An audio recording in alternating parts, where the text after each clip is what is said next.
அண்ணன் டைமண்ட் பாபு அவர்களுக்கு என்னுடைய கனிவான வணக்கம். பிப்ரவரி 13ஆம் தேதியிலேருந்து உடம்பு ரொம்ப முடியாமல் போய் அப்போலோ ஹாஸ்பிட்டலில் கிட்டத்தட்ட 40 நாள் அட்மிட் ஆகிட்டு வந்துட்டேன். 2 முறை, ஒரு 15 நாள், ஒரு 20 நாள் அப்படி. அதன் பிறகு இப்போ ஒரு 5-6 நாள் ஆகுது, ஒரு வாரம் ஆகுது அட்மிட் ஆகி. ஃபுல்லாக பாடி இன்ஃபெக்ஷன் ஆகிடுச்சு டோட்டலாக. ஆக்சுவலி கிட்னியை எந்த இன்ஃபெக்ஷன் ஆகக்கூடாது.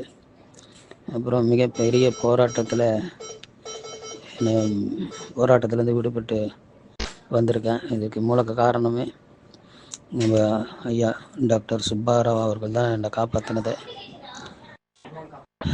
அவர் கடவுளாக நினைக்கிறேன். இந்த தருணத்தில் இது வரைக்கும் ஐசியூவில் இருந்தேன், எமர்ஜென்சியில் தான் அட்மிட் ஆனேன். அப்புறம் நார்மல் வார்டுக்கு வந்திருக்கேன். பட் குணமாகிறதுக்கு இன்னொரு 2.5 மாதம் ஆகும்னு சொல்லிட்டாங்க. ஆப்ரேஷன் பண்ணியிருக்காங்க ஆசனவாய் பக்கத்தில். அது ஒரு 2.5 இன்ச்சுக்கு ஆழமாக பண்ணியிருக்காங்க. ஸோ தற்போதைக்கு வேலைக்கு எதுவும் போக முடியாது. 2-3 மாதம் இல்லை, 5 மாதம் ஆகலாம். ஸோ இந்த மன உளைச்சலும் ஒரு பெரிய நல்லா மீண்டும் வந்துட்டேன்னு நினச்சிருந்தேன். சிரஞ்சீவி சார் நல்லா உதவி பண்ணி, சரத்குமார் அவர்கள் ரொம்ப நெருங்கி எனக்கு ரொம்ப மாபெரும் உதவிகளை செஞ்சார். அதேமாதிரி தனுஷ் அவர்கள், KS ரவிக்குமார், வினோகல் ரவி, ஜெயம் ரவி மற்றும் நிறைய பேர், சிம்பு இன்க்ளூடிங் கமல் சார், எல்லோரும் எனக்கு ரொம்ப உறுதுணையாக இருந்து பண்ணாங்க.